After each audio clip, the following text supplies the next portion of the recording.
Hello my friends and welcome, my name is Dennis and this is the latest update from Ukraine. Let's go to the military map analytics, and recently we have some of the updates.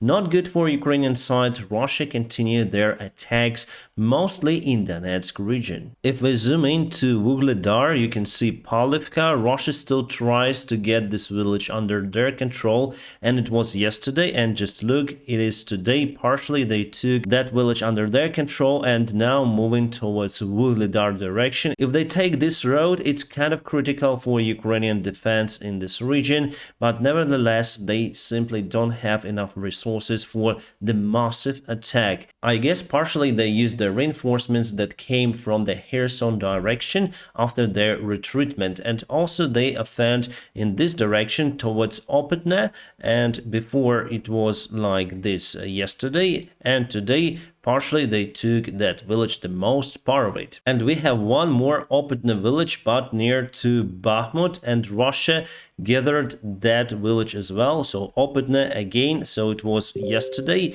and it is today, yet they're not in that village but very close to it. And there is the road that goes to the Bakhmut city. For us it's kind of critical. They already crossed this river as far as I can see, and it's kind of critical for the Bakhmut city because there is the road that leads towards that city. If we move from Bakhmut towards north to Lugansk region, we can see that there is the village Ploshchanka, and before it was like that, and today Russians moved a little bit backwards. So we have superiority in this direction so far, and the main task for Ukrainian army is to build a new defense line near to that road and attack Svatove and other parts as Troitsky. But Russia was able to send some of their live forces, new mobilized soldiers, and they reinforced their army in that region. And now let's speak about the future prospects of this war, especially on the southern part of the front lines. Kherson was the great victory of Ukrainian army. We caused Russian to withdraw their forces. It wasn't the goodwill gesture. We caused them to leave. And now with the help of our rocket artillery systems, we may cut supplies for the Russian army in that region. But still Russia was able to move their front command and supplies towards Henichinsk. Here's their new hub town. It's kind of important because nearby we have the railroad and basic roads that are leading towards Melitopol and Zaporizhia region. So as you can see, it's the only railway connection that Russian army has to supply all of that region, including Mariupol. And there is no railroad, from what I can see, that connects Mariupol to the Russian side. There is just M14 road that goes across the coastline, so Russia may use that one for supplies. But Russia is the best with railroads. If they use the normal roads, it takes time for them to supply goods to the front lines. My friends, it's just my analytics. I am not opening any kind of the secrets. All the media says about the possible scenarios of this war. So my own scenario, the most logical one, is to assault towards the Melitopol over here and cut Russian army in two. I think Melitopol is the best direction for our counterattack because there is the natural obstacle, this big lake, and you don't need to go across all of the land as you may go here or here. So just take Melitopol and you cut the Russian army. So for us, 82 kilometers, and we may use also HIMARS rocket artillery systems to back up our forces on the counterattack. And by taking Kherson, we just cut supplies for the Russian army in this region forever.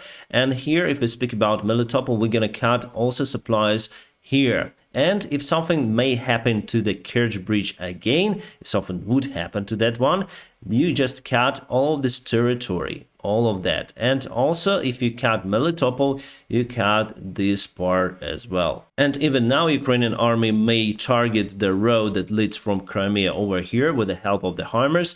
And if we advance towards the Melitopol, we may target the only bridge over here in the northern part of Crimea. So let me show you all of the cuts. So one cut towards the Melitopol, two cuts over here. This group is separated completely.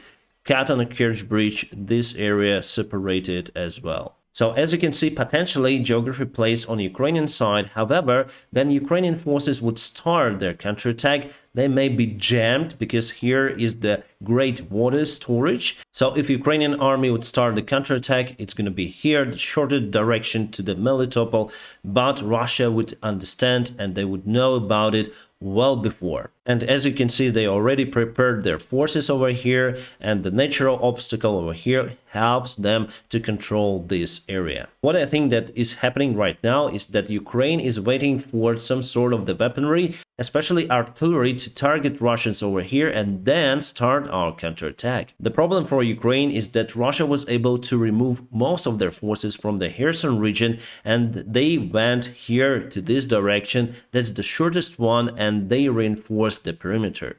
And it's already snowing. The temperature today turned to -1, and during the night time it will be lower, and it's getting muddy in that area, and possibly for now Ukraine will not go on counterattack because we may just use the roads that are under control by the Russian forces. So we need to wait for the frosts for the soil to be more solid. And usually that happens late December or even January. Speaking about the LPR and DPR self-proclaimed republics, my friends, I don't think that we have resources now to go and attack on Donetsk and Luhansk because they were building the defense lines over here and they put lots of their forces, and moreover they have the railroad connections. I wonder why don't we have the white stripes of the roads here as we have near to Mariupol, for example. But anyways, there are some railroads that connect this area to Russia, and they have good supply lines over there. And that's why they continue to push from this territory, and their main goal now is to take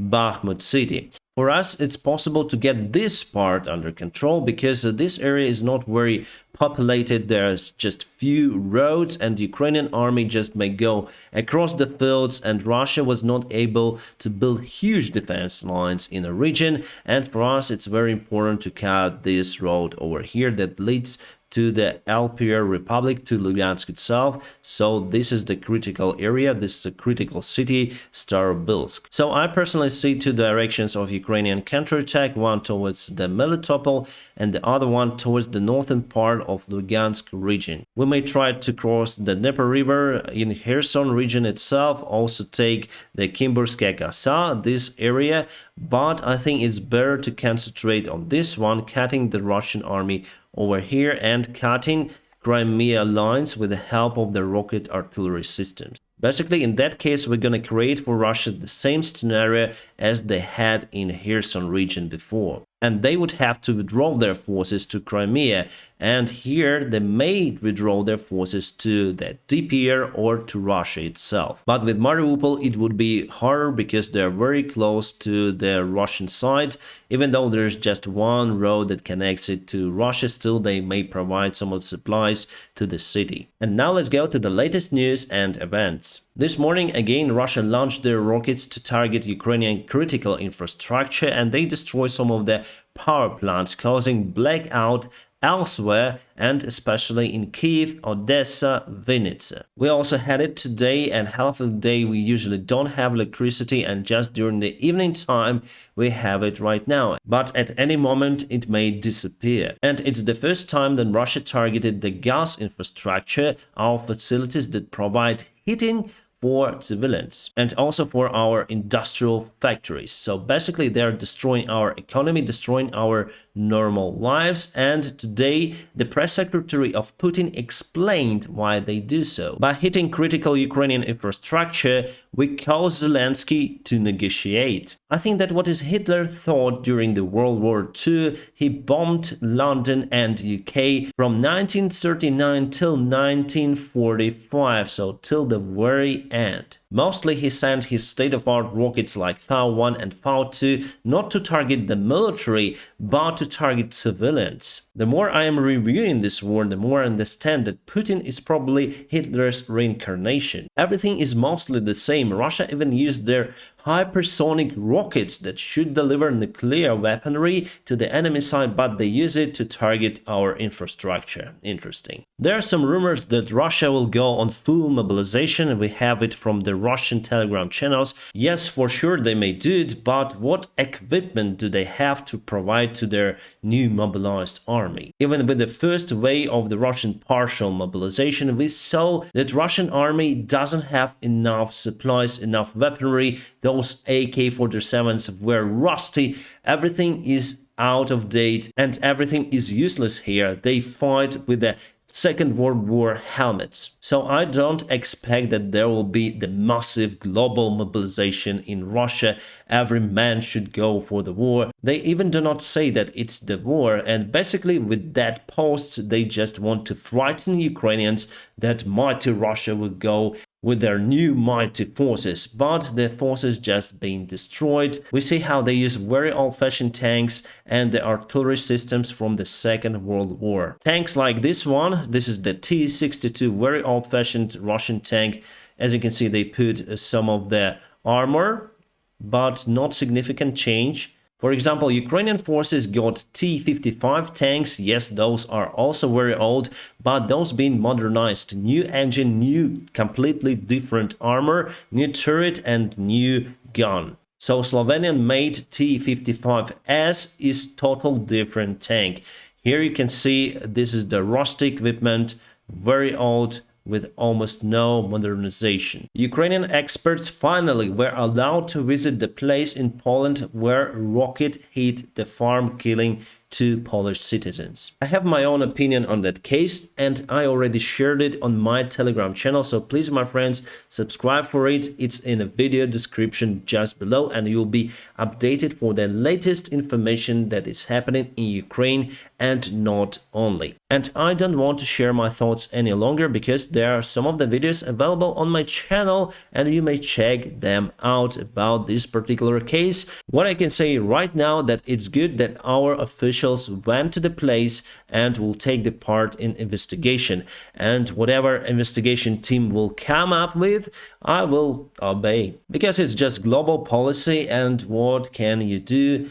And yes, Andrzej Duda himself went to the place as well. And some of the photos, so before we saw the tractor with some kind of the woods, and here you can see the part of farm, so probably there were 2 rockets. The Netherlands court declared the final verdict in the case of the flight MH17 that was shut down now officially by Moscow. Yes, they blame some of the Russians or pro-Russians that were responsible for a particular case, but I think it should be looked at wider perspective and Russian government itself should have penalty. So Igor Girkin, Sergei Dubinsky, Leonid Harchenko, they all got the life term in prison, and court decided that Oleg Pulatov was not involved in that case. And yes, to put those 3 men to prison, first of all, they need to find them, or we need to find them. And the main thing that the air defense system book that targeted that particular airplane was delivered to Ukrainian territory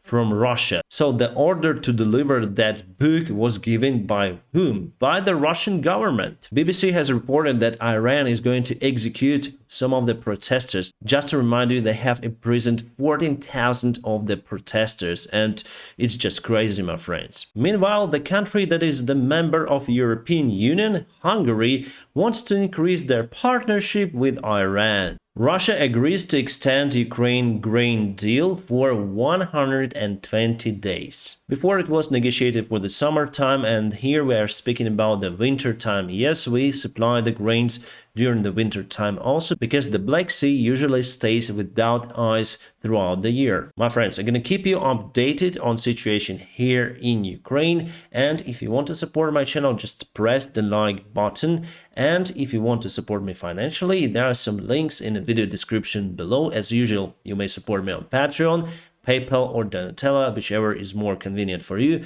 My friends, I wish you all a peaceful sky wherever you are. Have a great time.